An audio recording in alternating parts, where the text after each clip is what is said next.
Hello everyone, আজ আমি বাড়িতেই দারুণ টেস্টি ক্রিমি আইসক্রিম বানিয়েছি, ঠিক কেনা আইসক্রিমের মতো। তো এর জন্য আমি 1/2 লিটার দুধ ওভেনে বসিয়ে ফুটতে দিলাম, আর এদিকে একটা গ্লাসের মধ্যে নিয়ে নিলাম 1/2 কাপ মতো লিকুইড দুধ, রুম টেম্পারেচারে আছে, এটা ফুটিয়ে রাখা ছিল। এর মধ্যে 3 চামচ কাস্টার্ড পাউডার দিয়ে দিলাম, যেটা ভ্যানিলা ফ্লেভারের। এবার এটাকেও খুব সুন্দর মিক্স করে নিলাম। এদিকে দুধটাও ফুটে এসেছে। তো এই ফুটন্ত দুধটাকে আবারও ফুটিয়ে আমি একটু ঘন করে নিচ্ছি। তো যখন দুধটা ঘন হয়ে আসবে তখন আমি ওভেনের ফ্লেমটাকে সম্পূর্ণ লোয়ে করে দিয়ে এক হাতে করে আমি এই কাস্টার্ড পাউডার আর দুধের মিশ্রণটা ঢালতে থাকবো, আর এক হাতে করে চামচে নাড়াচাড়া করতে থাকবো।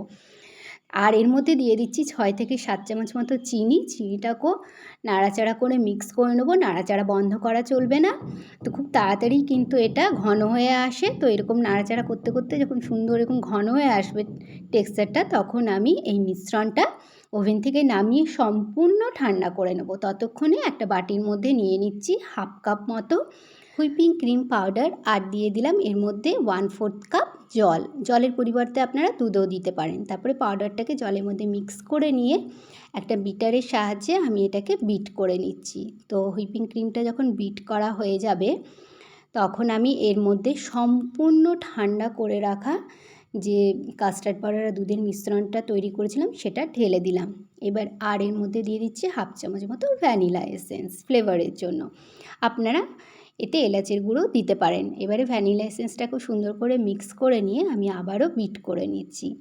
তো এরকম বিট করার পরে যখন এরকম সুন্দর একটা টেক্সচার চলে আসবে পুরো ক্রিমের, তখন আমি এটাকে এরকমভাবে দেখুন তৈরি হয়ে গেছে। তারপরে এটা মোল্ডের মধ্যে আমি নিয়ে নিচ্ছি মিক্সচারটাকে। তো এই আইসক্রিমের মোল্ডের ওপরে আমি একটা বাটার পেপার দিয়ে দিচ্ছি, যাতে না আইস ক্রিস্টাল জমতে পারে। তো এরকমভাবে বাটার পেপারটা দিয়ে দিলাম, আর একটা নাইফের সাহায্যে আমি এই বাটার পেপারের ওপরে এরকমভাবে একটু একটু করে কাট লাগিয়ে দিচ্ছি, যাতে আমি এই আইসক্রিম স্টিকগুলো দিতে পারি। তো এই আইসক্রিম স্টিকগুলো আপনারা যেখানে এরকম কাগজের প্লেট কাপ পাওয়া যায় সেখানে পেয়ে যাবেন। তো এরকমভাবে আইসক্রিম স্টিকগুলো আমি আটকে দিলাম, আর বাকি যে মিক্সচারটা বেঁচেছিল সেইটাও আমি এরকম ছোট ছোট যে কফি কাপগুলো হয় তার মধ্যে দিয়ে এরকমভাবে ছোট ছোট করে কেটে নিয়েছি বাটার পেপারগুলো, তার উপরে দিয়ে দিচ্ছি। এতে আইস ক্রিস্টাল জমবে না। এবারে এইগুলোকে আমি গার্ডার দিয়ে আটকে দেবো যাতে না খুলে যায়। তো এরকমভাবে গার্ডার দিয়ে আটকে দিলাম। সব কটাই একইভাবে বাটার পেপার লাগিয়ে দিয়ে এরকমভাবে একটু করে মাঝে কাট লাগিয়ে আমি আইসক্রিমের যে স্টিকগুলো দিয়ে দিলাম। এবারে আমি 9 থেকে 10 ঘন্টা ডিপ ফ্রিজে রেখে দিয়েছিলাম।